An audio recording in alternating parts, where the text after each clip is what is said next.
Get straight to my guest, and if you have any question, our SMS line as usual is 20933. Our WhatsApp line is 0717400555, and you can get us live on Facebook and YouTube. Our handle is at Hope FM Live. Yes, I always confuse with that Hope TV. Can you look this side is Joy? Joy is my presenter in terms of online. Allow us to get to our guest to introduce to you this great man of God whom God has molded. You know, when I was sharing, when you were sharing his story with me, all that came to my mind is that indeed God's mercy rewrote your life, and you're here to testify. Good morning, sir. Good morning, madam. You're doing well? Yes, I'm okay. I thank God. Karibu sana, Hope. Asante sana. So take this opportunity to introduce yourself and tell us everything we need to know about you before we get to your story. Okay. I could like to thank you for having me today, for the opportunity to be in the studio. I could love to thank Hope Media for a chance to be here, to be a testimony and be able to share what I feel is good, to be able to uplift one or two person out there. My name is Jared Omache.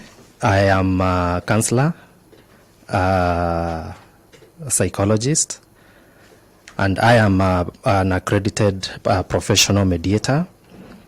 And I practice in the medical field also, among other things. I do some community things, some community organization.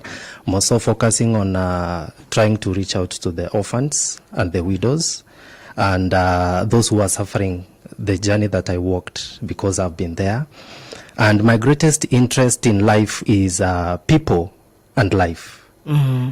And then psychology, we are going to understand why. And because that is where we have the gap, and that is what really I needed, but I never got it when I was growing up. Yeah. And now I am there as a profession, trying to stand in the gap, and transformative trainer, and above all, I want to see a healthy society. That is about what I am, my mission on a daily basis. Okay. I come from a family of 3 siblings. I'm the last born, but we are many. We are going to understand that I have other 16 siblings, but those we share a womb from my late mother. We are 3 of us, and my other larger siblings, 16 of us. And most of them, all of these siblings are orphans from one family, but all of them now we are growing up, fighting every single day, trying to be better, trying to restore, rebuild up from where we were left when we were kids. Okay. Yes. You know, Jared, when you're talking like this, somebody would think, you really had an interesting and easy kind of growing up, yes. Which had no issues. So let me take you way back. What are some of the memories you have growing up with dad and mom, and where did you grow up? What did you like most as a young child? Maybe let me start with the good memories from birth, but it was short-lived. What do you mean by that? Because no sooner I started to understand what life is, my parents were normal. At the age of 5, and by 7 years, I don't have a parent. And now we are off to the world, out there, fighting, trying to survive. I was born to my late father was a military officer working here in Moi Air Base. That is where he was stationed. And to my late mother, who was a businessman and a beautiful woman, and used to take care of some family business. But I lost my mother when I was in playgroup, a young age of around 5 years. And so those memories I remember this loving mother, those loving parents, because at the young age was born in a very, very lovely family. And my extended, my uncles, by then they were there, they had not passed on. And I remember some scanty memories of us having that good time. You see, has being all around us, there were relatives day in, day out, visiting our home. Everything was good. Yeah. I never lacked a thing when I was born as a young boy. Okay. I cannot say I was born in a badly off family, but I was born in a family that I saw it was full of life. Okay. But no sooner, before I get to know what life is, things were taking a total turnaround. Tell me about that, and how old were you when things began changing? 5 years was a difficult time for me, having losing our mother. I was a young boy. I had not encountered an experience of death by then. What I remember, we had gone to our rural home. We were at home, and my mother was complaining about this headache. It was a very short time because I was always with my mom.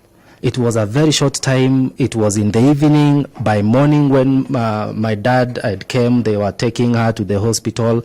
I saw people flocking our home. They were crying, and I was wondering as a young boy, what is happening? I'm crying like, where is my mother? I need to go to my mother. And people were like, now what are we going to do with this young boy? Because I was so used to my mom. Yeah. And she loved me. My father loved me. And our entire extended family, it was full of life. And our parents were well off. So those are the good memories that we have. And those are the memories, you will realize that those are the memories the good memories which sustained us up to adulthood. Okay. In between there, from age 7, after the loss of the death of my father, nothing really good. I can say I have good memories. It is just a story of pain, tribulation, suffering, loss after loss, failure, just being on a mission to kill myself, trying to die on a daily basis. Okay. Yes. Did anybody try to explain to you, you know, you wake up one day, mom no more, people are coming to your compound complaining. Did anyone tell you where mom has gone and how your life is going to change? One neighbor at home, by the name Mary, I don't know, we lost contact. They were very close friends with my mom. When my mother died in the hospital, that is the woman who took me on the back and took me to the hospital. People tried to block me because I was protesting. I want to see my mom. Because I have those memories that last evening she was crying. Where is she?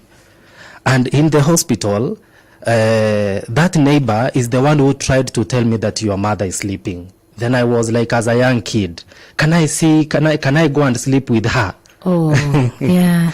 Okay? Yes. Can I go at least get to rest with her? Because I always slept with my mom, with my parents. Yes. Sometimes they try to push me away and I'm back. I want to spend with them. Yes. Those were such a good memories because they also gave me full attention. Okay. I never lacked a thing. So when I go to the hospital, they tried to explain to me that your mom is sleeping. She will wake up. But at 5 years, if you have children, you understand that you will have a lot of questions. I had never encountered death in my life. And when they insisted that let's get him to where the mother is, when I went there, I was shocked. They covered my mom full to the head. They just took the sheet like this, then returned like this. Very quickly. Very quickly. And then I was like, can I put me aside? I want to sleep with my mom. Oh. Why are you holding me? And everybody there was wailing and crying. Then I saw a man dressed in white gown, like the ones which we had been seeing people using in Corona, was pushing something like a drum, a big thing. And they were coming and they were chasing people away, just to go. They were carrying my mom. They want to place her inside that drum. I was like, why are you putting my mom inside that drum? Why? I didn't understand a thing. Nobody's explaining anything to me. Mary and some of the relatives are just holding me. Okay. No, let's go home. What do you want? You want a sweet? You want water? I don't want anything. I want my mom. But this Mary said, please let the child see his mom. Yeah. When I looked at my mom, she's not responding. And then I saw something like blood from the nose and everything. And I was asking, Mom, are you okay? Everybody was in silence. Everybody is crying. When I asked like that, Mary left me there and went to weep outside, was screaming. It was so chaotic. I tried to wake up Mom. She's not waking up. My dad had taken some steps. He was crying somewhere outside. I could see from afar, but I couldn't connect well. So those people said, it is okay now, we have to go. They were speaking in vernacular. By then, I was not fluent in my mother tongue. Did you grow up in the village or in town? No, I was born most of the time I was in town. Yes. We relocated to the village now when my dad passed on 2 years later. Okay. Yeah, I wasn't conversant with village life, so I could hardly hear my mother tongue. Okay. And then they took my mom to that drum and they pushed her away. It was so painful to me. I was protesting. This man who was pushing that big trolley, it's like a drum, he couldn't talk even to me. Was like, we are done. And they were pushing and they just took her away. Okay. And I never saw my mom again until I saw now I understand it was a burial when they brought her in a big box. I had not understood what is this big box you are placing my mom inside.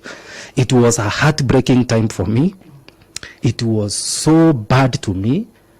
At that point, I felt like something is not right. Why are they like taking me away from my mom? Okay. But my mom is not responding. I remember asking a question. So my mom doesn't love me anymore because I called her. She didn't respond to me. And where is Dad? You know, when all this is happening, I'm sure you've left the hospital, you have to go home. Dad is still alive. You have your siblings, a brother and a sister. Yes. They're there. Where were they when all this was happening? You have all these questions. I don't know where my brother and my sister was. I was the one who was home. I think they were in school. For them, they had started school in lower classes because I'm the last born. Yeah. That day, I was in playgroup, so I had not gone to school that day. So my father, in fact, when I go to the hospital, seeing me, he broke down. That is why I could see him from a distance. And Mary was like, don't worry, let me take care of Jared. And my dad was wailing and seated somewhere so broken because I know for sure my parents loved each other. Okay. So burial day comes. Yes. And at this time you're 5 years old, isn't it? Yes. Mom is brought in a big box. Yes. Then everything is done. What do you remember about a change that happened in your life? Everything changed. That was the first time that we were taken to our rural place without my mom. And my father was all over, you know, the way they sit in committees trying to organize for the funeral. I was not understanding why things are happening the way I'm understanding. A lot of people there, at least for that time, there are people to take care of you. I'm going to tell you how painful it is when you bury your parents and now everybody is gone. Talk to me about that. What happened? Now, after that, maybe that I remember something when now we were planning for the funeral. I was just playing with other kids, like nothing has happened because I was a kid anyway. Burial day came and I see my mom being put in a box and they were digging a hole somewhere. I'm wondering, what is this hole for? And my father was like, hapo ndio wataeka mama amelala. And I was like, mbona wamweke huko chini? Akasema hapo sasa ndio nyumba yake. Atakuja tena kutupikia. Oh, yeah. And my dad, every time he was explaining that, he was in tears. My dad got heartbroken, lived a very heartbroken life. And I wish, like now I'm a psychologist, at least I'm a counselor, I wish I was big. Yeah. So that I can be able to do something. Give him some therapy. Yes, for my dad. Okay. I saw his tears on a daily basis, crying. And a man crying, when I tried to look straight into his eyes, he could avoid looking at me. He never wanted me to see his tears. Now he had to be strong for these kids. Now it was a very painful time. We have the day of the burial, it was the most painful day because I protested yet another time. Like, why is mom in here? Can I at least be put here? Can I go and sleep with her? Because I always slept with my mother. Yeah. Can I at least be put besides her? Yeah, so that she can take care of me. And nobody listened. Nobody listening. I think they were wondering, what will we tell this young boy now? Okay, my siblings were crying throughout. I think my brother knew about death, and my sister. And each, when I tried to ask them something, they could just coil themselves like this. I see them crying. Yeah. And for me, I'll join in crying. And the only person who could listen to me is my mom. And then I could start shouting, "Mom, mom, come, mom." But nobody had an answer for me. Everything changed for me. Okay. So mom buried and you're left alone at home with dad and your two siblings. Yes. How was that life before your dad also passed on? How was life then without mom? It was difficult. What do you remember? I remember my dad struggling to wash me, dress me up, cooking. Sometimes my dad got burnt in the kitchen, the hand, because I think he never used to. A military man who was always out there and had a loving wife taking care of the children. He was trying to do this, and we had some business. He was trying to attend to customers, was trying to cook for us. It was so overwhelming for my dad. And one thing, my dad, from that time, I always slept with my dad. And at night I could wake up, "Dad, where is mom? When is mom coming?" I remember my dad took it up. My dad never remarried again. He was heartbroken, and occasionally I could see him crying. And one of the escape place he used to go, it is to my rural home, to my grandmother. And that is why even now when I reflect on what was the life of my dad like, I could see him when we go to my grandmother, they talk, and my mother is crying before his mother, now my grandmother. And my grandmother could cook and we eat. Sometimes my dad didn't have the energy to go on. And that was so painful. And for me, I felt the void, because most of the things mom used to do, now there is nobody to do for us. Okay. And it was so painful. And I think one of the things that contributed to my dad's state, like he never lived a normal life again. Because I remember after he buried his dear wife, our beloved mother, I could always see my dad like separated from even friends, always stayed in the house, go to work and come back. And at that moment, my dad, when he was working in the military, he got injured when he was working. And by that time, that condition was getting worse again. And just few years, like 1 year, the following year, my dad started getting sick. My dad is not eating. My dad is not going to see friends the way we used to. Now, many people were not coming to our home place. And my dad got really worse until he had now to go to my rural home to be taken care of by my grandmother. How long was that after mom passed on?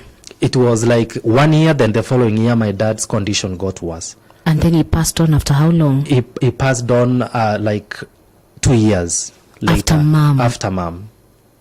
It was very soon. It was close. How was that for you, Jared? It was bad.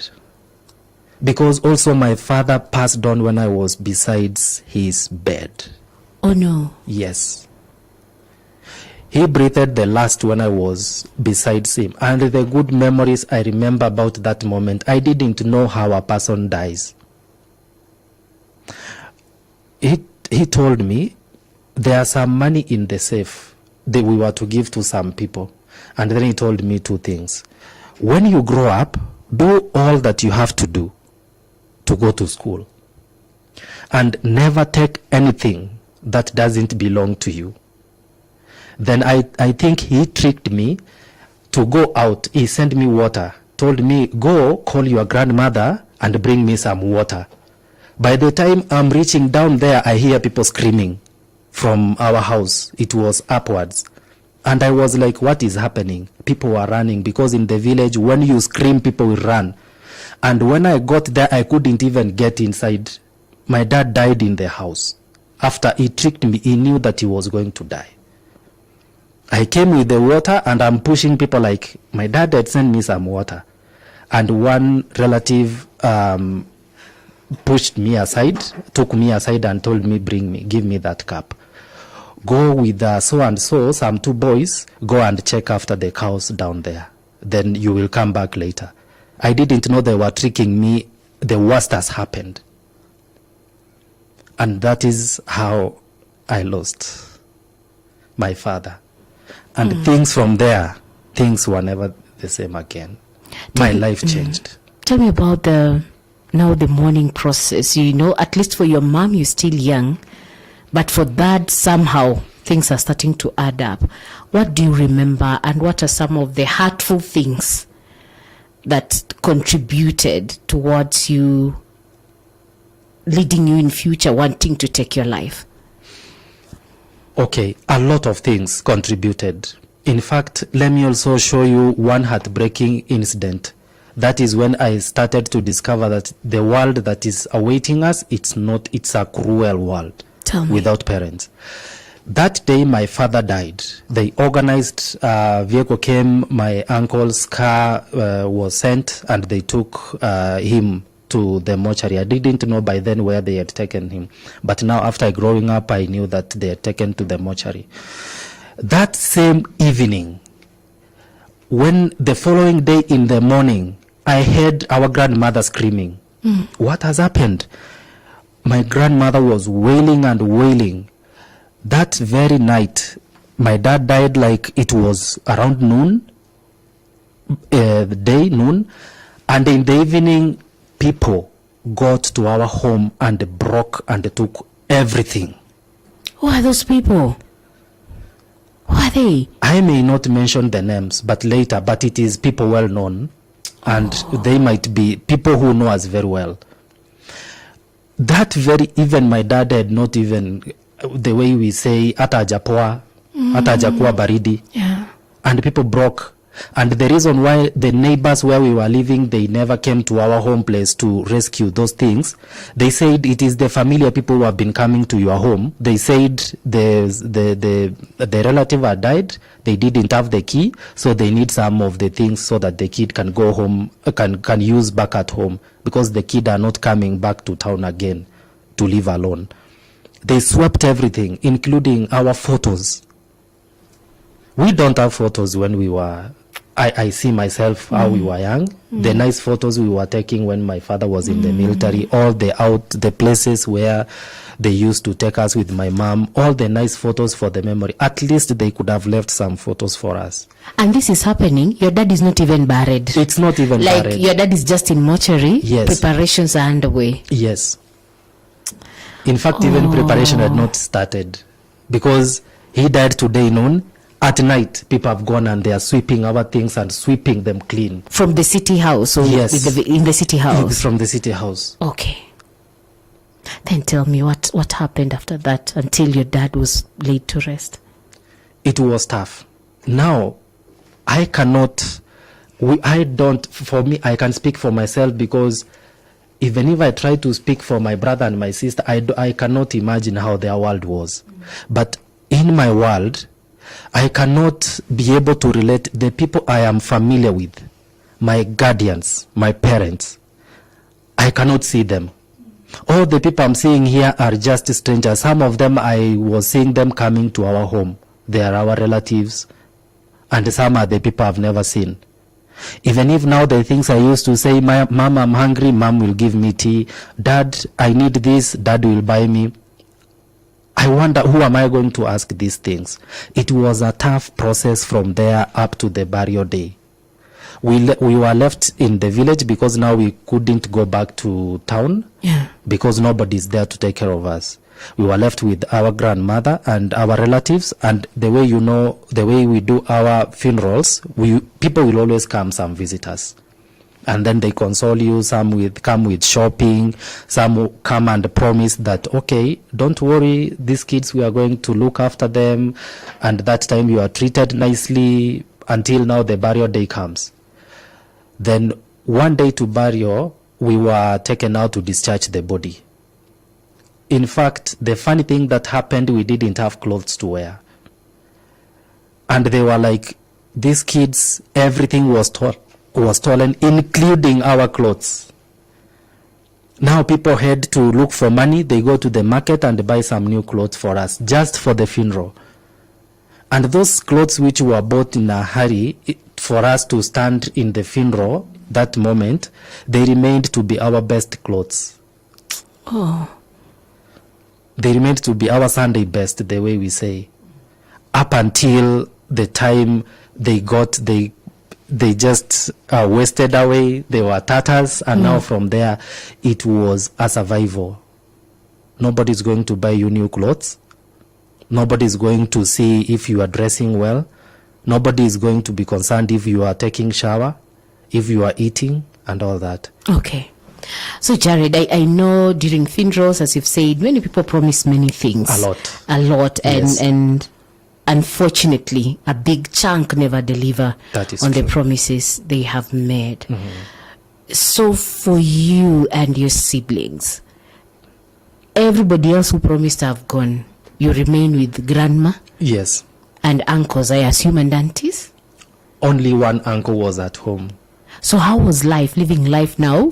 You've moved from the city, now you have to stay with grandma and uncle. How was life then? Let me tell you, Grace, I have never seen a hard life like that one. I used to wake up in town, my parents were here. They give us bread and tea. Oh, yeah. Kiss your children like, we love you, just do this, do your freshen up and play. Those who are going to school, just go to school. But now things changed. I came to notice that bread I was getting in the morning, it's no longer there. The tea I was taking and milk at 10 in the morning, it's no longer there. It is either porridge in the morning or you wait till later. And it was tough. Everything changed. And for sure, and I could like whoever who is listening, those promises which are made during the funeral, people stand and say, we are going to stand with these kids. The father left some assets here and some money here. We are going to manage these kids. Those were the promises we could hear. Because when they bury your parents, you are called upon to stand in front of people to see you. I don't know why we do that tradition. Maybe to parade you and people to see you. And people will look straight into the house and promise, I'm going to cater for the education for this one. I'm going to stay with this one. I'm going to make sure that these kids grow up and school well. But what happens?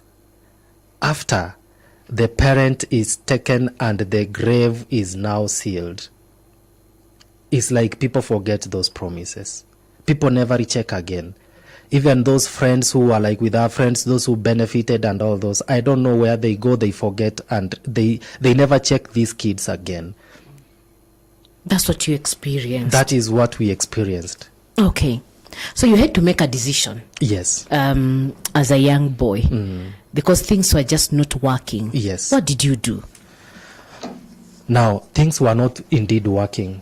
My grandmother here, we lost other uncles.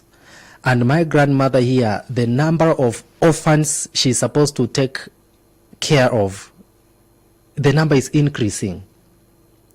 What made it worse is when my grandfather died a year later. It got worse now. My grandmother is here heartbroken.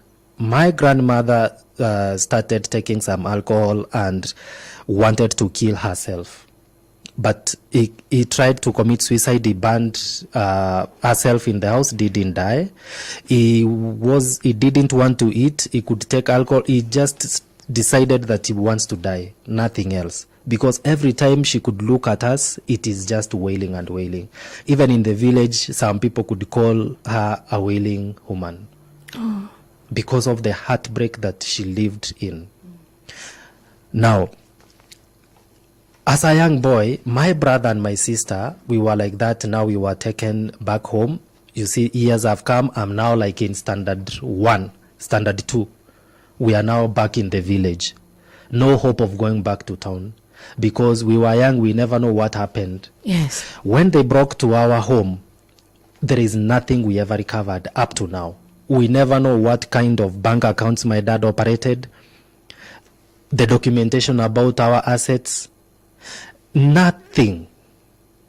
Even the identity of my parents, the IDs, nothing. We didn't salvage anything. They swept everything clean, including photos and everything. So life got bad to a point now we had to disperse. My sister, because she was just a beautiful girl growing up in the village, people were like, could take advantage. One of the person went and talked to the priest. Some priest rescued her and took her to the mission. And that is how my sister was taken later to the mission. Yeah. It was a Catholic priest who took her, and now for them at least went. My brother was a bit of a big boy in a way, and now I don't know how he was making his life out there. And me, I was left. One thing I could do on a daily basis, because now I had to eat, it's now to become a laborer in the farms. How old are you by then? 7, 8 years. Because you have to work to eat, to get a plate of food. Yes. Nobody eat. You have to look after the cows, fetch water, go to the farm, and all that. Okay. When did suicidal thoughts begin lingering on your head? I tried my first suicide at class 5. What had happened? I had gone to school, because that is the statement which I used to hear. When I came in the evening, I don't want to mention names because it's a bit sensitive.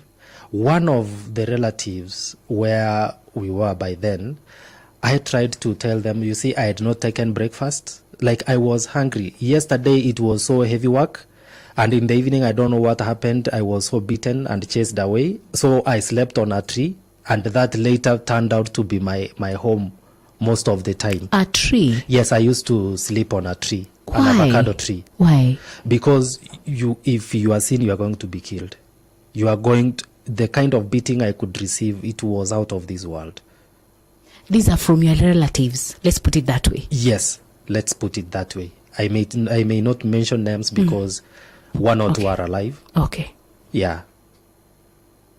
And the kind of beating, now it is raining, and in Kisii you find it's rainy on most occasions. So I had to get an avocado which was like the branches were good enough to make a bed on top of that tree. Like 3 days I had not taken a decent meal. I had just taken some few avocados, and at some point I was so malnourished. I didn't have the energy even to work on that farm. I could go carry a 20 jerrycan water from downhill coming up, and I could fall like I don't know how many times. I used to have scars all over the body, not the scars which I was born with, but the scars of punishment inflicted by people who otherwise could have been our guardians. There is nobody, no neighbor was seeing that something is happening wrong. This is an underage child who is being mistreated, and come and rescue. You didn't scream or do something to get help? When you are being beaten, always you scream. But in the village those days, at least nowadays, there is advocacy and people could check neighbors. Why are you beating those child alone? Those days, nobody could dare come because they could say, huyu mtoto afanyi hivi, huyu mtoto amekuwa anasumbua and all that. And when you are asked, nimesumbua nini? Actually, you never ask a question. If you ask a question, that is rudeness. that is another beating. Okay. So that day I'd come from school, my first time attempting suicide. Then I approached my uncle, like, you bend in a respectable way. I'm hungry. I feel like inja itaniua. And was like, come here. Slaps and like, enda huko kwa ile kaburi, uamshe mama yako, akupatie chakula. Oh no. Looking at the grave is now has some grass on top. Actually, I went there to the grave.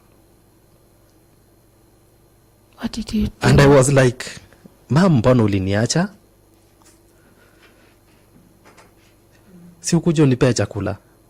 Una vile nateseka, like I don't know what is happening. You see? Yeah. Sometimes when I remember this thing, I don't show my tear because of pain. It's because of I can imagine the far that I have come. God is faithful. And then the grave is as quiet as a grave, actually. Nothing is going to respond. No one is going to respond. But in my imagination, I could can I call my mom? Maybe she's somewhere, she could hear me. And my father, because they are buried just nearby. Yes. Because that was now my wailing ground. Every time I'm suffering, I'm hungry, and I feel like everything is just overwhelming to me, I could go sit in between the grave of my dad and my mom. Let's pause here, Jared. That is too heavy. Okay. God's people, I pray if you are an orphan listening to us this beautiful morning, this day is for you. Jared will be leading us in a time of prayer. And just pray for you, because indeed in the next hour we'll hear a story of victory. And if you're listening and you have frustrated an orphan, you're frustrated a widow or a widower, hey, it's your time to turn back and ask the Lord for forgiveness and just ask God's grace to be, upon you one more time and make it right. You still have time to make it right. And you can talk to us. Our SMS line is 20933. That is 20933. You can also talk to us at Hope FM Live on Facebook, Twitter, and Instagram. And our WhatsApp line is 0717400555. We are live on Facebook and YouTube. I'm hosting Jared. Let's pause here and catch up with the news with Grace Wangoi. And when we come back, we'll be hearing how God rescued our guest Jared. Tried suicide 13 times, but here he is to testify of God's goodness. This is Hope FM. Listen and live. FM. It's now.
Did you know the Friends of Hope is an initiative of Hope Media?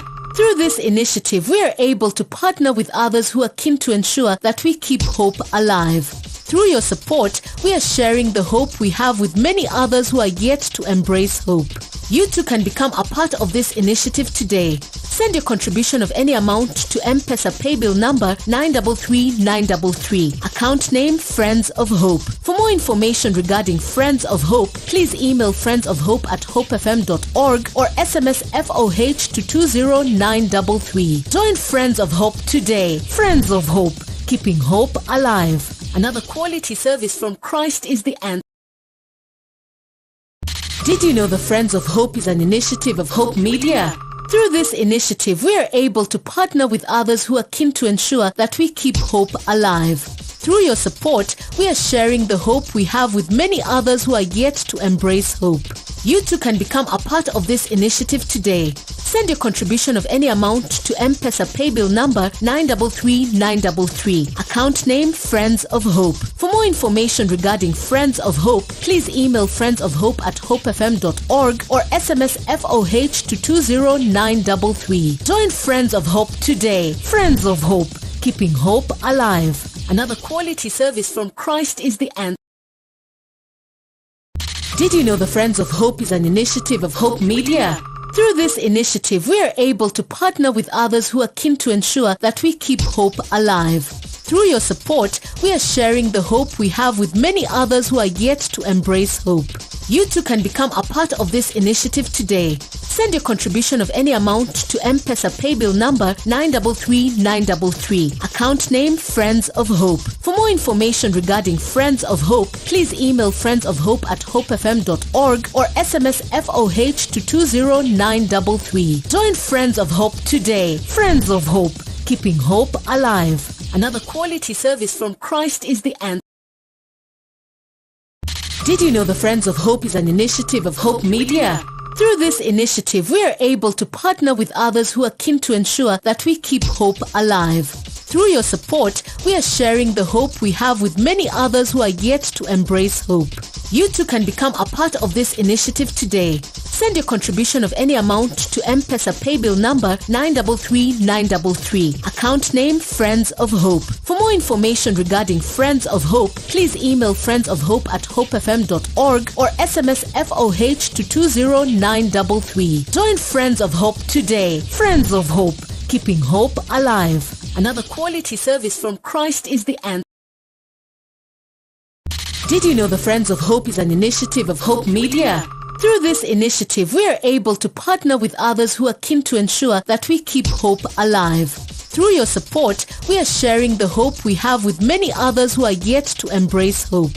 You too can become a part of this initiative today. Send your contribution of any amount to M-Pesa paybill number 933933. Account name Friends of Hope. For more information regarding Friends of Hope, please email friendsofhope@hopefm.org or SMS FOH to 20933. Join Friends of Hope today. Friends of Hope, keeping hope alive. Another quality service from Christ is the answer. Did you know the Friends of Hope is an initiative of Hope Media? Through this initiative, we are able to partner with others who are keen to ensure that we keep hope alive. Through your support, we are sharing the hope we have with many others who are yet to embrace hope. You too can become a part of this initiative today.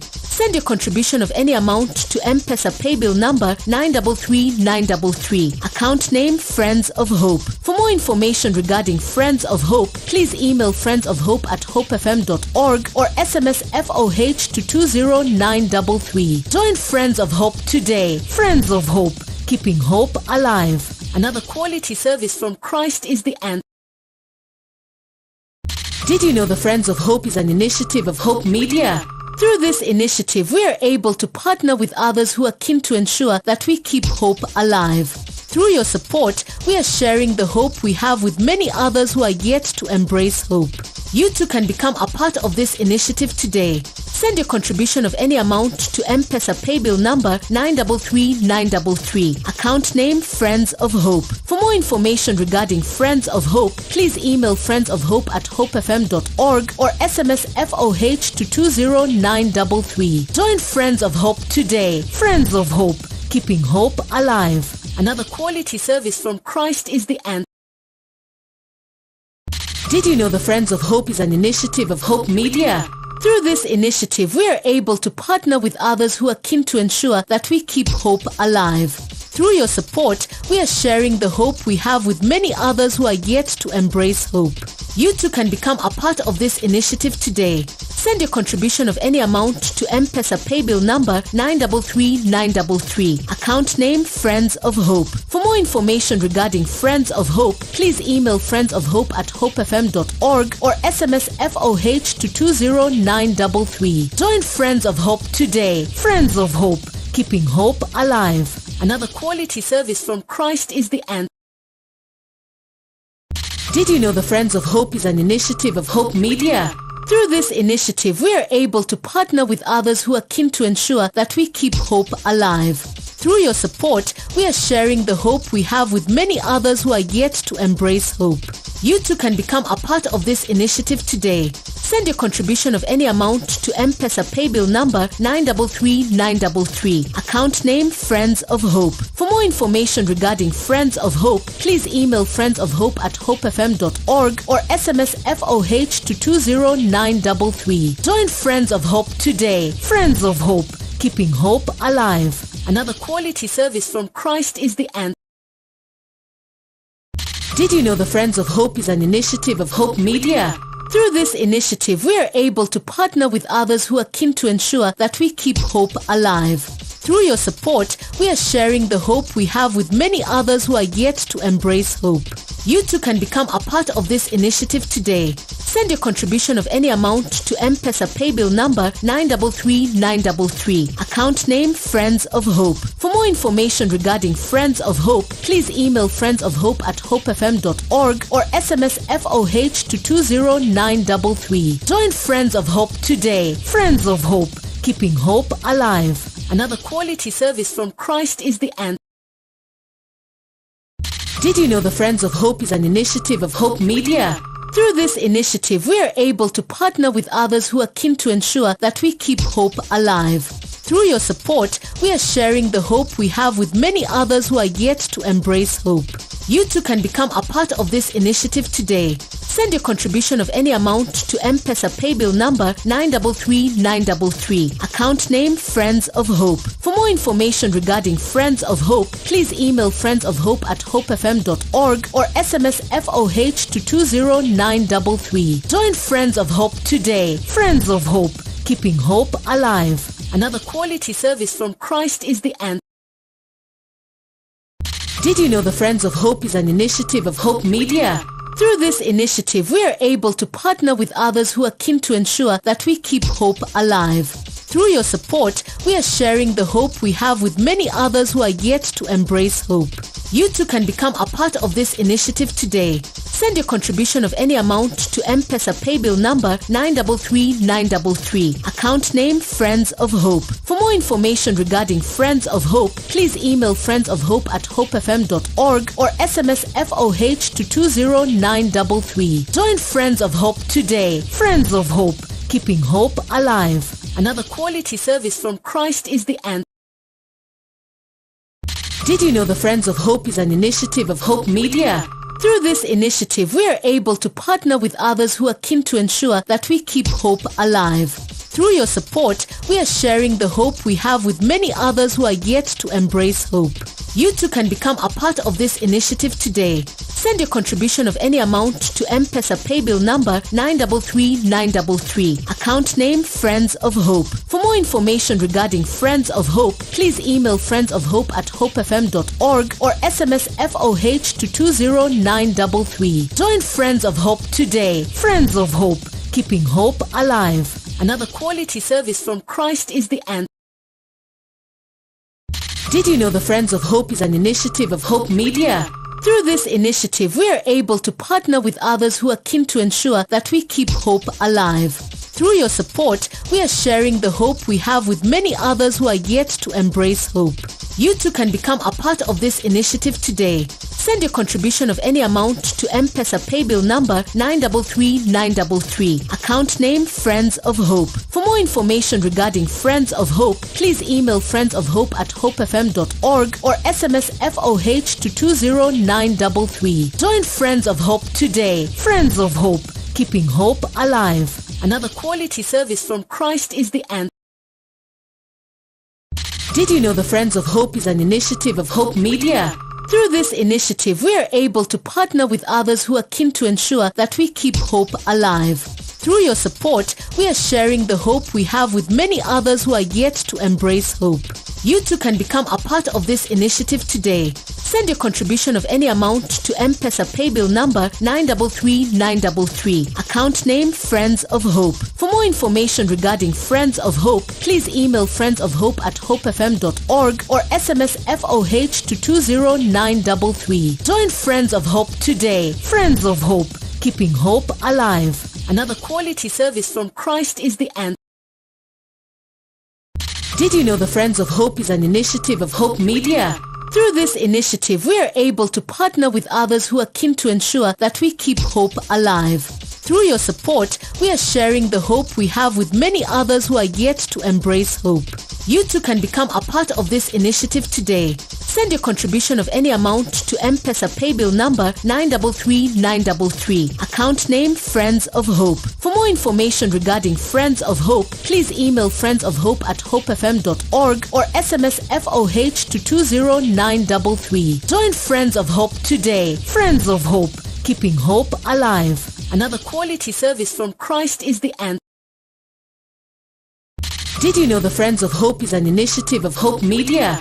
Through this initiative, we are able to partner with others who are keen to ensure that we keep hope alive.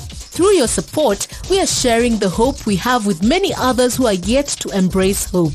You too can become a part of this initiative today. Send your contribution of any amount to M-Pesa paybill number 933933. Account name Friends of Hope. For more information regarding Friends of Hope, please email friendsofhope@hopefm.org or SMS FOH to 20933. Join Friends of Hope today. Friends of Hope, keeping hope alive. Another quality service from Christ is the answer. Did you know the Friends of Hope is an initiative of Hope Media? Through this initiative, we are able to partner with others who are keen to ensure that we keep hope alive. Through your support, we are sharing the hope we have with many others who are yet to embrace hope. You too can become a part of this initiative today. And indeed, that song by Dr. R.A.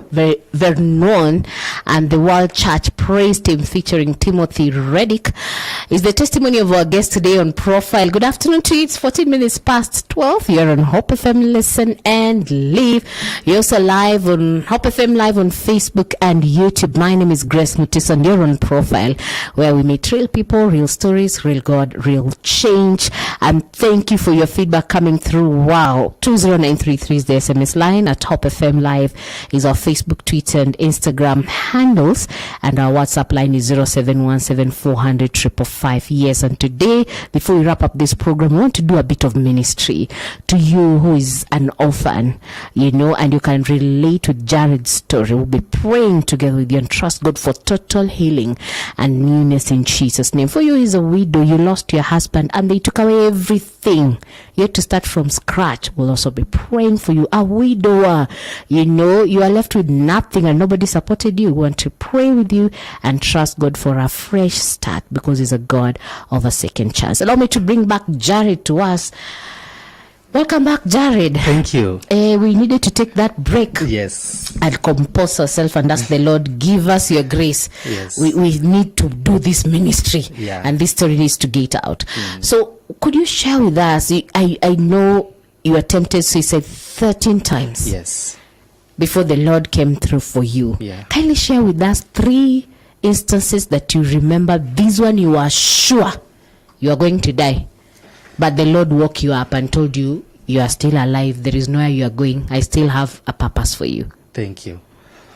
Through sicknesses and trying to kill myself, God indeed came through for me.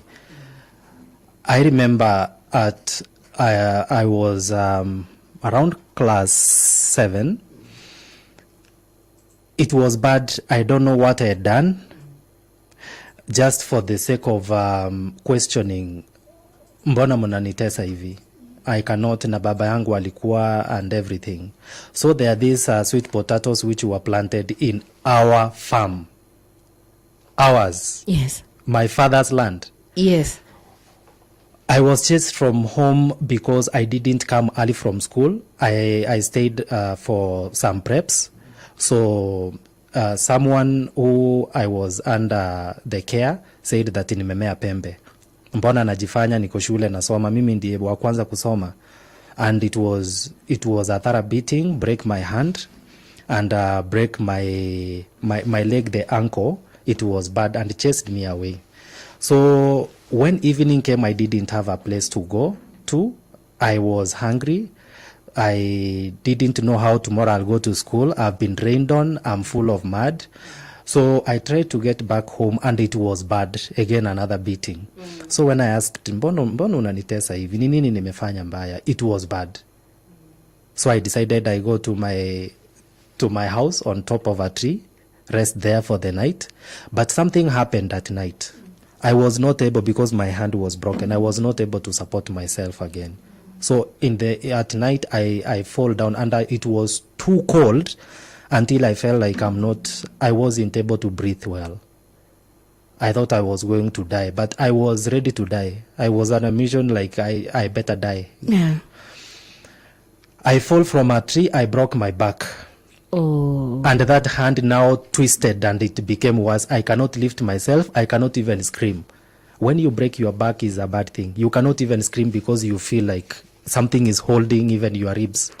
I was there. It was at the time for the maize plantation was big. Nobody found me the following day, the whole day. So 2 days I was there in the maize plantation and I was ready to die. The third day, that is when somebody who was just walking in the farm and found me there. Took me home, but that home I knew I'm going to be beaten again for nothing. By good luck, for me by then I said by good luck. Yes. I got those that poison, ile dawa ya kuosha ng'ombe, mahali walikuwa wanaeka. I said now this is a good opportunity for me to die. For me, it was a good thing to do by then because I couldn't withstand that tribulation any longer. You see, I have a broken back, a broken arm, my ankle, I'm not even walking, I've not even eaten like 3 days. What is it I'm living for? I took 2 bottles. I said, ndio itaniua haraka. I just took that 2 bottles, non-diluted, without thinking a thing. And then I just pulled myself to our old house. There is an old house. I locked myself inside waiting to die. And I remember making a prayer. I don't know. Sometimes when you see somebody wanting to kill themselves, please don't condemn that person. By then, you cannot even, if you were put on those shoes, I'm sure you can even contemplate the same.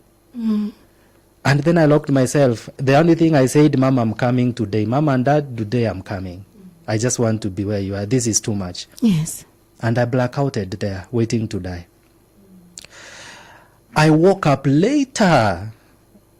I don't know what has happened. I didn't die. Funny enough. Oh. But the funny thing that happened is I woke up deaf. I couldn't hear anything. Completely. My eyes, in that I tested how deafs can be in their world. You don't have even balance. What I can see, it is the sun, and I see like I don't know the world is going round. I can't, my mind, I cannot remember anything. I am deaf. So it could take me a lot of time to even understand where I am. How did you regain your hearing? Now, I just pulled myself and sat somewhere outside in the field. And I was like, where I am? I can't hear anything. I didn't die. What is happening with me? Then when I was regaining some consciousness, I said, I was so hungry to a point I feel like I'm in 2 parts. So I said, let me just go to the farm. Those sweet potatoes, I'll still go and uproot. They are in our farm. If they kill me, they'll kill me. I'm going to die of hunger here. I went to the farm down there, and again I was caught by the same person uprooting. No, a second time. A second time. What did he do this time? Mercilessly. It was blows, not even using cane. It is blows and kicks and all that. Then I think I fainted. He panicked. He thought I have killed this young boy. Then he pushed me. You see, when the potatoes, there is kuna kichaka ya hiyo matawi. Yes. Then when I lie there, just walked away and went. But there are people who had heard the screams from the nearby farm. Yeah. They came, they carried me. Kulikuwa na daktari alikuwa hapo kwa kijijini, a community health worker. They took me there, gave me some painkillers. We didn't have money. So gave me some painkillers and I went back home. At least when he came later in the evening to check if I'm alive. He found you not there. He came and just checked and see I'm breathing and he left. He didn't say anything. I was there. I stayed there for almost 2 weeks. You see the way God rescued my life. I didn't have money to go to the hospital. I am too badly injured. I have taken poison. I am not dead. I thank God for saving my life then. Amen. You told me you attempted also to commit suicide by a panga. By a panga, yes. What happened? Another day, it was also so bad because the only thing which was making me to commit suicide is I don't see hope in living. I just lost hope even when I was a young boy. One day I thought about it and I was overwhelmed by my thoughts. I said now the best way to die is just to go on top of a tree. Niende, I put a panga down, sharp looking upward like this because poison cannot kill me. I tried, it didn't kill me. I took in between there, I took some herbs which really kills people, even animals. I didn't die. I tried to throw myself from on top of a tree. I didn't die. I only broke my right hand, which later got well. Yeah. I said now the panga will kill me faster. I went, I put the panga very sharp because remember my work was to work in the farm. Yeah. I put the panga very sharp. If you know a sharp panga, yes. And I sharpened myself with the file. I make sure I may sharpen vizuri. I went and I put it steady. I went on top of a tree. I could aim when I jump so that it can pierce me through the heart. I put the panga up, sharp. I went on top of a tree. At that moment, what was running through my mind, it was just a joy that today I must die. And then when I was jumping like this, my right foot slid. So I came down with my head facing down and I missed that panga like this. It went through my arms like this. It didn't pierce my heart. See God. Yes, I was jumping from on top. Then when I am jumping like this, then these legs slid in between the tree, the branches. Yes. When I fell, the panga just went through my arm like this. So it didn't pierce. I was targeting to pierce my heart. Yeah. So Yeah. I was down there for some minutes. I didn't die.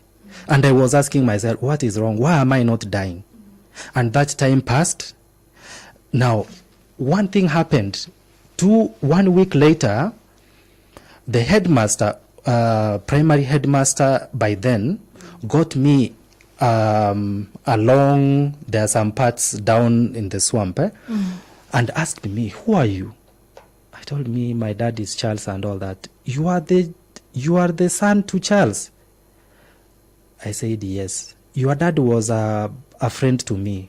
Why are you not in school? They don't have money to go to school. And the people, they don't want me to, you see, even my clothes, I don't have even clothes to go to school. He went and asked a teacher who was nearby, a neighbor, but a distant, and said, go to that home, bring that boy to school. So I was summoned to school by they are called elders. Those people, the wazee wa kijiji, Yes. the one man who was sent with the mwalimu. I went to that primary school. How was your feeling first day at school? It was good. Yeah. In fact, in between there I was going, he never knew me from all those tribulations, going and falling from school. That is the day when now he knew me at close range. Now, when I went to school, I showed there in tatters. I was not smart enough. I didn't have dignity in a way that even the shirt which I was wearing, it was just displaying me. ilikuwa imezeeka, like anybody can see, but I didn't care about the shame. But I see there is a hope of going back to school. When he saw me, he was like crying, and he called me to staff room. There was tea and some mandazi, I remember, and he told me, take this cup, take this tea, I'm coming.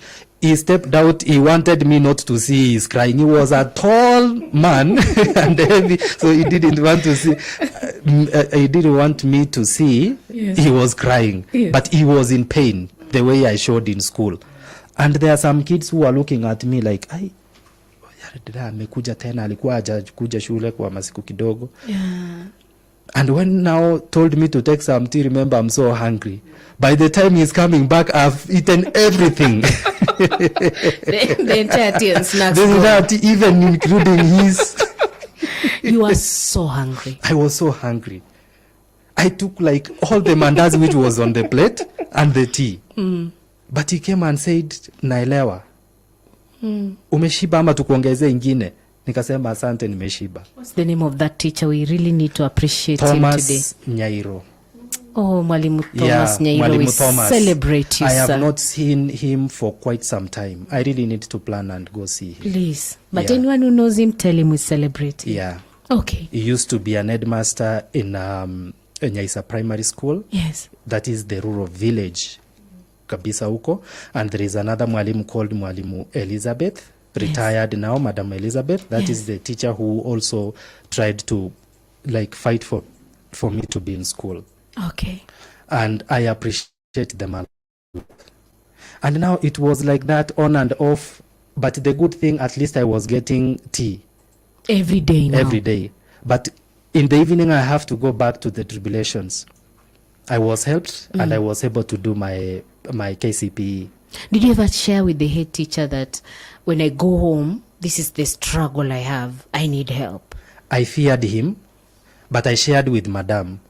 And Madam sometimes could take me to her place and be with the kids. And she always treated me good. But the funny thing is, they used to come and accuse her of stealing a child. Mbona umechukua hiyo kijana? Kwani ni wako? Oh no. Yeah, because I was somebody who could work and do house chores and all those things. Okay. Look after cows and water. And where are your siblings at this time? You know, at least your sister, we know you said a Catholic priest took her. Yes, my sister Evelyn. Where is your brother? Your brother who? My brother is in Kisii town. What is his name? Evans Mageto. So your brother Evans Mageto, where was he while you're going through all these tribulations? My brother was also just trying to make our life out there. Okay. Sometimes we stayed apart to a point we have never gotten that enough time to just sit down and say, by the way, maisha yako ilikuanga aje? Where were you all this time? Yes. But my brother, because now alikuwa is a teenager, could go and try to find a way out there. But for me, it was disadvantageous because I didn't know relatives. I didn't know anywhere I can run and go to. And at some point, during this time, when I was trying to kill myself, yes. I went to the streets several times. I go, I come back. I go, I come back. What are you doing in the streets, Jared? Just trying to go and scavenge some food. So I noticed that in town, kuna vitu zinaitwa dump site. Kisii town now? Even in, the nearby towns, even in Nyamira town and the Kisii town. Okay. There is some dump sites, and there you can find some food people have thrown. And I could go when I feel it is too much for me, I could go scavenge, then later come either 3 days, and with the hope of going to school, attend school, then when I'm hungry, I go, I take stock. The stock I'm taking is to go and pick those fruits and all that. And that is why sometimes I say, kindly, if you have enough food in the house, even when you are disposing, please don't dispose that food, including Pampers inside and all that. If you have to dispose, put in a clear paper. Somebody will pick. That will be the meal for that person for a day. We could go find food wrapped with nappies. You look like this is good food. Mbona ameweka hizi Pampers huku ndani? So at least when you are disposing your food, which you see it can benefit those people, please don't mix with nappies and Pampers. You can package it aside and somebody will benefit. Okay. So I did my KCPE And then now I was ready. I didn't have hope to go to secondary. Hiyo hata ilikuwa ni ndoto. I couldn't even. I approached one of the relative to be able to, if they can help me to take me to school. One thing he told me, is now deceased. He told me, next week, panga nguo zako, nakupeleka Nairobi, nitakusimamia ukue mechanic, alafu sasa kutoka hapo jisaidie. Yes. I didn't want to be a mechanic. I just want to go to school and finish my Form 4 and be able to help myself. As long as somebody is an orphan, doesn't mean they don't have dreams. True. They can dream. They just need a small push. Just holding their hand even for a small, they are not retarded. They have a mind. They have a vision. And then I said, no, this one, I will not be a mechanic. Let me just try to go to the streets and try to beg anyone randomly if there is somebody who can take me to school. But I didn't manage to get someone. So days passed, reporting time. My grandmother decided there are some trees which were at home. Went and talked to the headmaster. They had to cut down those trees as firewood in exchange for my school fees. Yeah. That is how I got to my Form 1. Oh. My grandmother did a very good thing. By then she had stabilized a bit, No. because we left her at a point where she was drinking, the husband has passed on, and she felt her life had stalled. My grandmother never lived a normal life again. Oh. He adopted that wailing woman title permanently. He was always depressed. At least now I understand depression. Okay. Because I'm a mental health advocate now. I can now be able to say the effects of depression. He lived a depressed woman. Okay. He used to drink heavily, and the life stabilized when we are now big. When now the Wajukus decided to take care of the grandmother. That is when now at least her life became brighter. Because now there are people who could give her food, take care of her, and everything. And I want to thank my cousins. I have my other siblings. We are a lot of us. We have Sylvia Abuga. She's in Kisii. She might be listening. Josephat. Those are our elder siblings. Yeah. We call ourselves siblings. Yes. Because we suffered together. We were left together, all of us orphans. Okay. We have Anne, we have Darius, we have James, so many of us. And all of them, they are now trying to make a footing in whatever they are doing. Okay. So I want us to get to a point now God had to come through. You know, you said you went to medical school, yes. You worked, yes. In your intro, I was just saying, wow, look at this great man of God. You're passionate about psychology, yes. You're passionate about medical field, mental health. You've done so many things. Yes. Where was the turnaround that God came through for you? Form 3. After we have suffered, remember Form 1 I went, that headmaster who had taken us was given a transfer. Another one came who sent me home, didn't know me. Pharaoh didn't know Joseph, as the scripture says.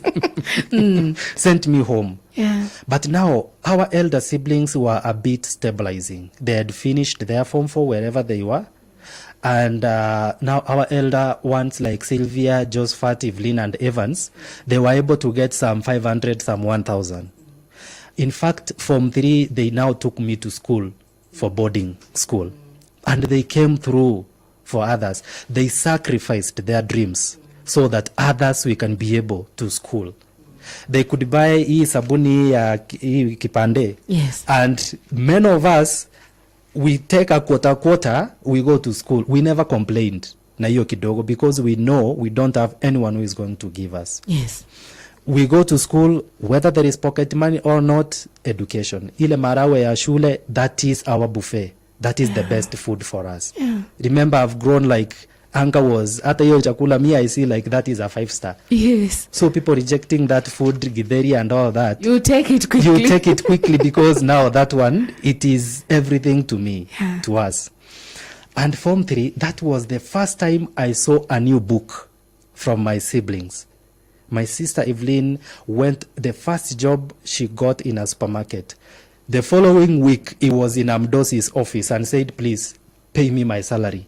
Take my ID, take my certificate. I have a brother who is in school, doesn't have set books, hajaanza kurevise mtihani, please give me money. I buy him some books. You see, she's not even thinking of her needs. She bought some books. That is the first time I saw shopping. Hey. Came with a quencher, juice 1 liter. It was a celebration for me. Yes. I hugged my sister like 20 times. I made prayer for my sister, and I saw at least life is getting on track. Were you born again at that point? That time I was in Catholic by then, and I had so wanted to be a priest. So that I can pray for people and pray for the orphans who are suffering and all those people. Yeah. Because I thought like religion and being a servant of God, it is divine. At least I will have some authority to be able to serve people. But later I've found that we can serve in so many capacities. Yes. So when it approached Form 4, I really didn't have money to register for the exams. And I didn't have the documentation. So I was being locked out of registering my KCSE. But the principal there said, okay, we can register. And there is one teacher called Mr. Dan. They said, we can register this man. We know his story. We registered, did exam ikafika kutoka, the results.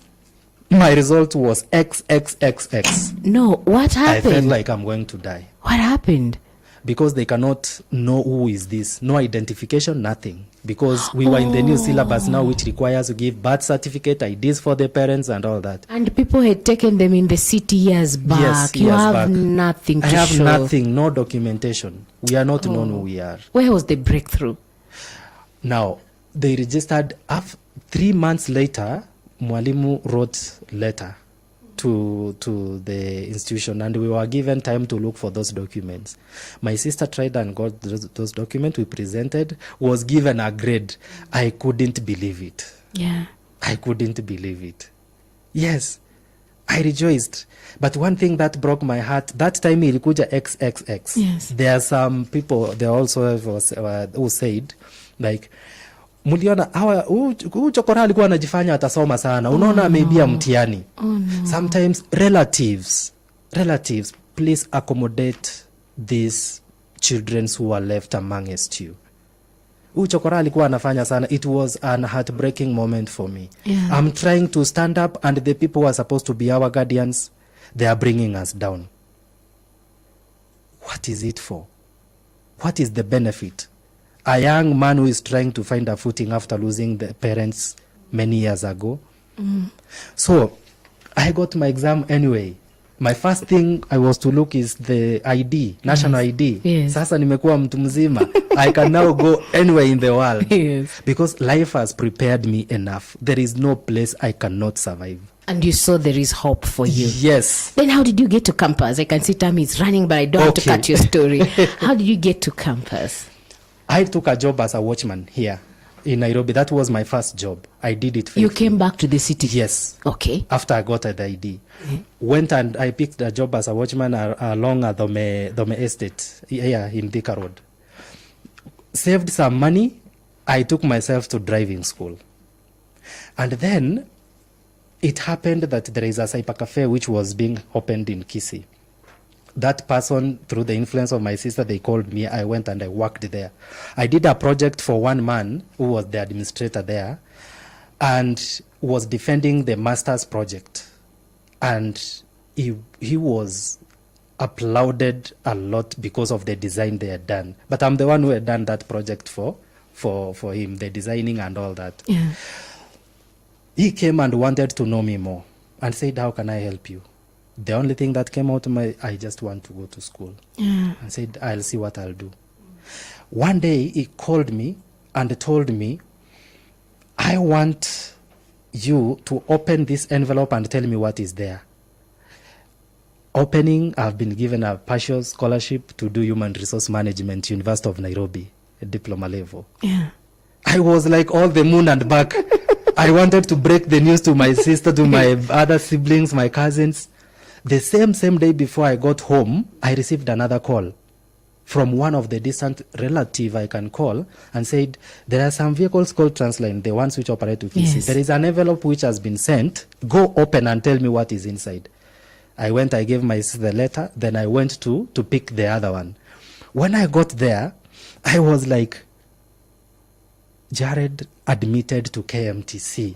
You will report as a regular student. Yes. You will report to KMTC Msambweni campus. I never knew where Msambweni is.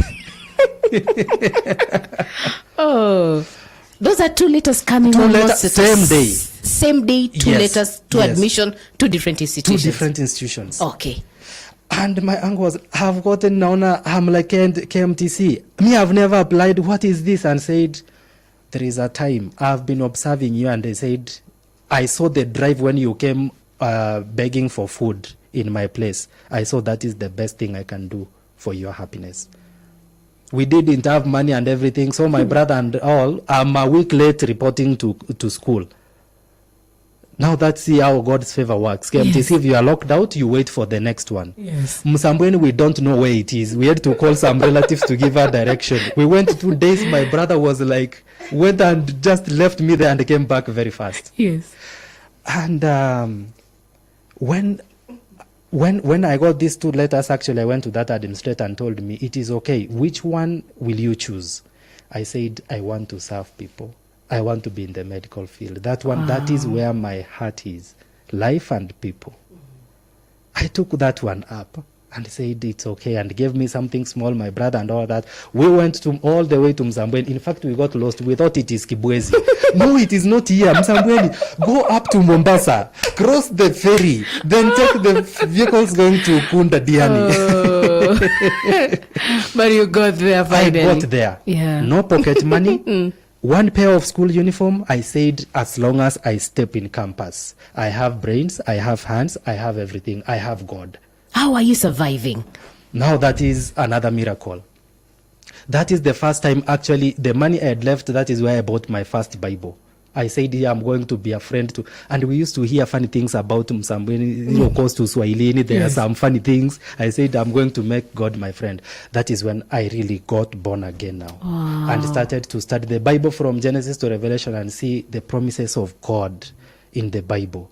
And when I got to Jeremiah 29:11, that one, I used to read that verse every single day. Yeah. Oh God, so you have good plans for me, a hope and a future, then I'll not be afraid. Amen. Now, raising my school fees in Mombasa, when other students who come from good backgrounds, they could go to the beach. Our campus is in the beach. For me, I'm going to look for the vibarua. I sold some mangoes in Diani. Nobody knew how I used to live, but I'll go and come with my 500. It will push me throughout the week. The only thing I need there is just pen, papers to write, soap to wash myself. I don't need expensive things. And what I need there maybe some 20 bob for chapati in the morning and all that. Remember, I had taken myself to driving school. I befriended somebody to be able to hire me as a driver over the weekend to transport these new imported, these second-hand vehicles. Yes. And I could get a good commission, 1,000, 2,000. It helped me even to pay my school fees, the rest of the school fees. Until you cleared. Until I cleared. Then how did God transit you to Park? You're not Park University. Yes, I am psychology. also a continuing student at Park University. How was that? I last week I graduated in another professional course. I'm now a accredited professional mediator. Wow. Okay. Wow. So if I can be given a task to be able to to mediate and solve a conflict, may it be in families and all that, even they can call me to Congo. Yes. And I can oversee a peace process. Wow. I can be able to do it. Life has prepared me enough. Yes. I can be able to mediate on family issues, a lot of things.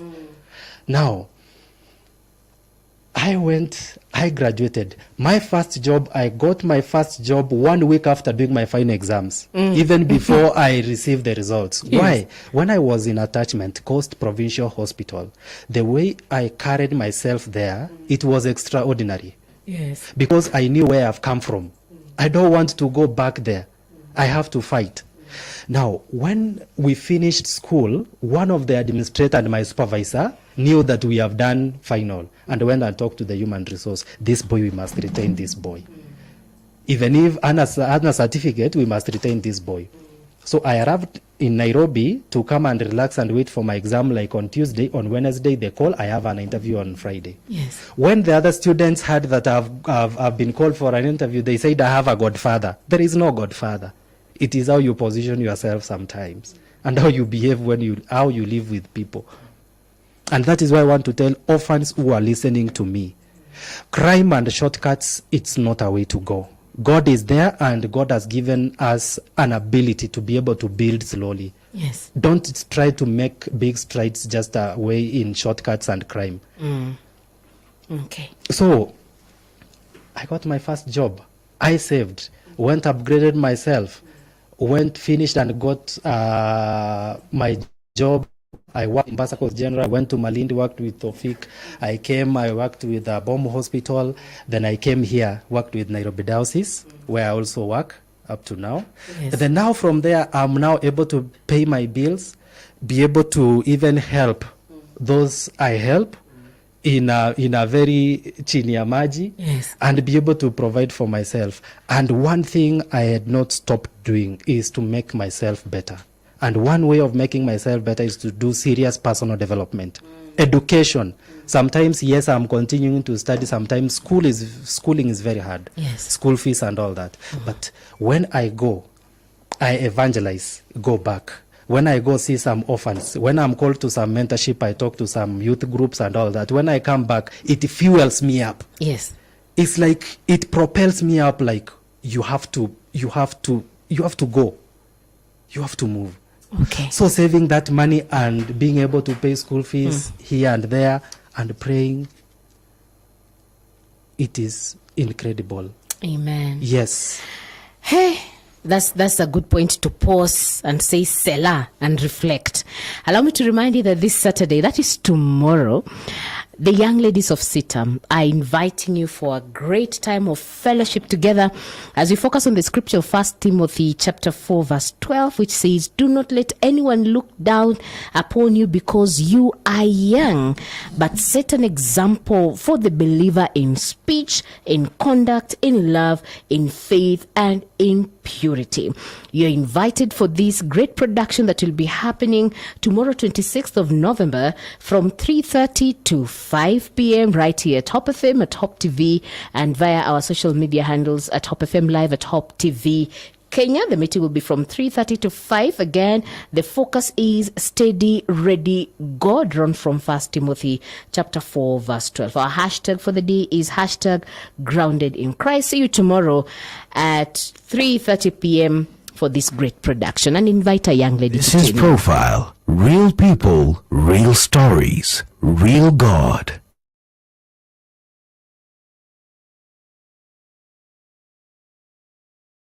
Did you know the Friends of Hope is an initiative of Hope Media?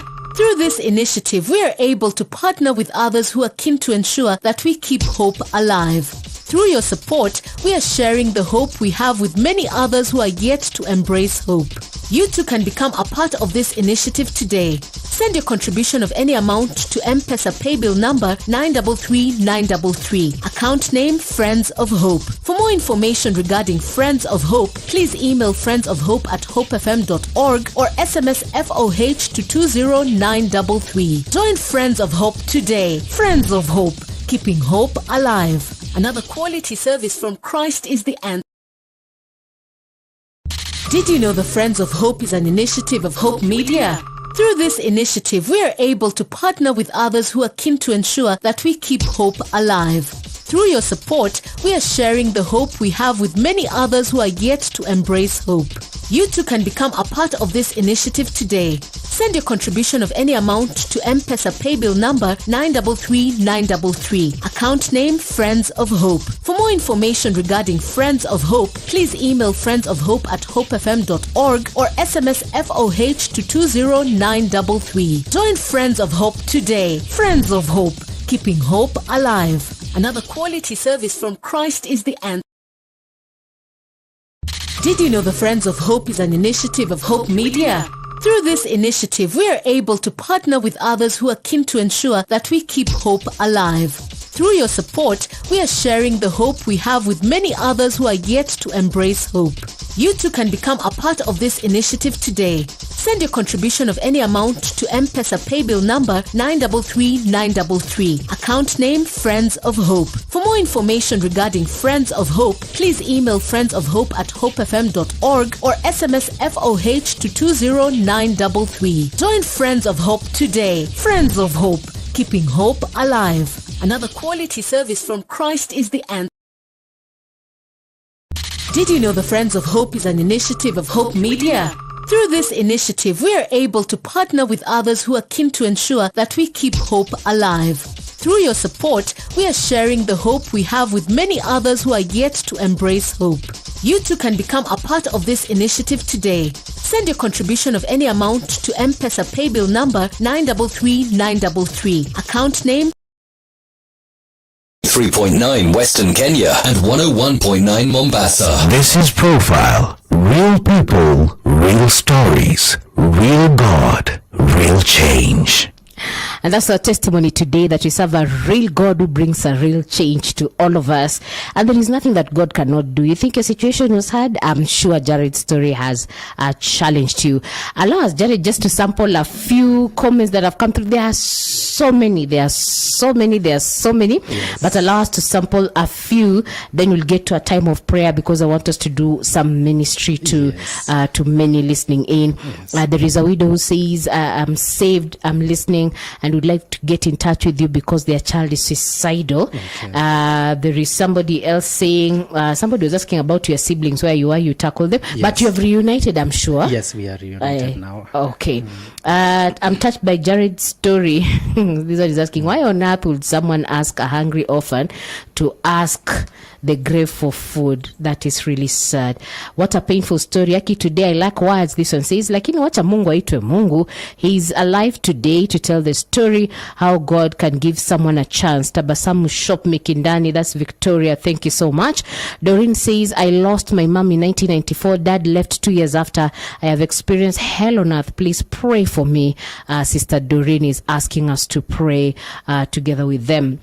This one says, this is so heavy, I can't hold my tears. He's so bold to share, and may God heal his wounds fully so that his scars can be instruments God will use to save more from the dungeon of pain, orphans, fatherless, widows and widowers face, waiting to hear how God delivered him. I believe you've had that. Thank you, Jared. Story quite moving. God's faithful enough to see orphans through. May God remember him. I say amen to that. Listening, I'm an orphan, but mine was the opposite of Jared. Dad died when I was 2. When I reflect this, I learned that I had not healed. I'm breaking down. Please help. Maybe one more. Thank you for the testimony. We are orphans. That was the experience of our younger brother when our parents passed on. Us and the older children moved from home to try survive, but our younger brother, he suffered trauma to death, and he would never understand him because we were never there for him or for him. With him or for him.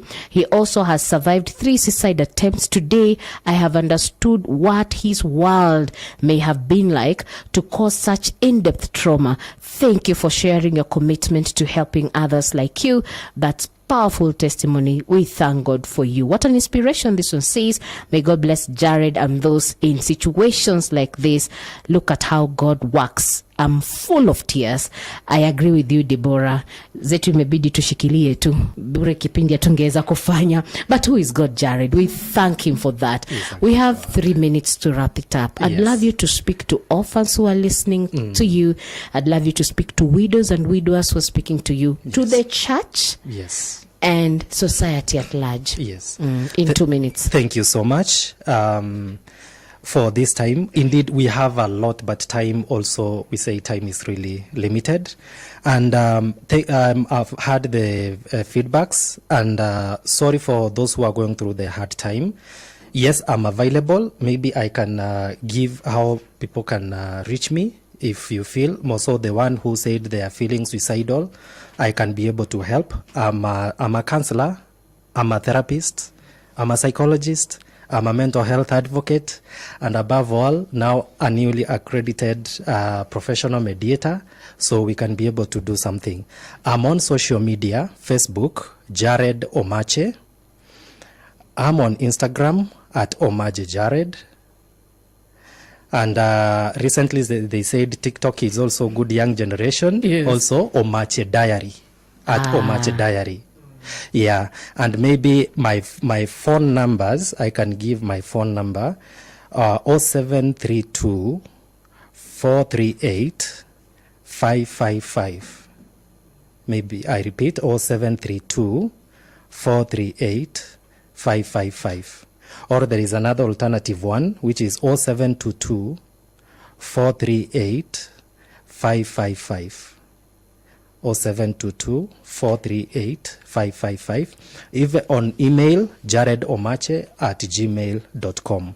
So I have a message for all orphans who feel like now it is the end of me. Orphans, many people have been there. It is so hard. And even if we try to explain, nobody will be able to relate until you are on those shoes. But it is not the end. You can get out of there. You can get in touch with me or in any of those ways I've given through. But we are going to pray for you and things are going to be okay. Suicide and killing yourself is not a way out. The way out is to stand up again. There is no trophy in suffering. You never gain in killing yourself, but you will gain a lot. You will help the society, you will help families if you decide to stand again. Reach us through so that we can be able to help you and so that you can also be a blessing to others. To parents, the best way you can be able to create memories to your children is to be close to them. Please don't be so preoccupied until you forget your children. That time you are not there, the only thing they'll be left with, it is the good memories that you left them. The way my mom used to pamper us and all that, those are the only good memories which have pushed us through. And at least parents, please, the world is so big. At least try to leave your children something somewhere, a trust or something. Try to work hard and leave them a security in case anything happens. To teachers, classroom is good. Thank you for giving your best as teachers, but please also be keen to note the struggling kids in class. Their stories might be running so deep. And relatives, to the kids who lose their parents and they're staying among you, please don't discriminate these children. But at least if you cannot help them, at least don't harm them. Please don't harm the orphans. Don't treat them differently, and teach your children to see other orphans, the children who are living with you, as people who have a future also. And the children and the youth, the parents, the Bible says it is good for children to kuzika wazazi. So please respect your parents and work so hard for the life ahead. Okay. So church leaders, Sunday sermon is not enough. Please get into the depth of knowing the people in your congregation, more so the orphans. And the media, thank you so much, because people can only relate with real life stories. And I thank Hope Media for this opportunity. Okay. Yes. We have 30 seconds to pray, Jared. Yes. Please pray. Thank you so much, Father, for this wonderful day. See that orphan, see that widow, see that see that parent who is taking care of orphans out there. My Father, may you give them a heart so that they can be able to bring up your children. You say that a religion that you accept, that it's pure and faultless, it's to look after the orphans and to be able to prevent ourselves from being polluted by the world. Father, may you give orphans out their strength, uplift them, oh Lord. Those who are downcast, those who are contemplating suicide, may you send help. May you provide for those who are taking care of orphans, and may you take care of your people. Thank you, Lord, as we are going through this session. May you give us strength. Bless Hope Media and all the staff here so that they can be able to reach your people and save the lost. Indeed, this is where we listen and live. May you bless us all. In Jesus' name I pray. Amen. Amen. Thank you. Thank you, Jared. May Thank God you. bless you. We need a part 2 or Yes, a part we need 3. a part 2 and 3. Thank you. God bless you. Amen. It's 1 o'clock, God's people. There is nothing that God cannot do. He's done it for Jared. He'll do it for you. Allow me to usher in Grace Kirwaye with the news at 1 o'clock. And thereafter, Jane Amaniaila on Shangilia. God willing, we'll meet again next week. That is Amaniaila trying to wave on this broadcast. Bye-bye for now.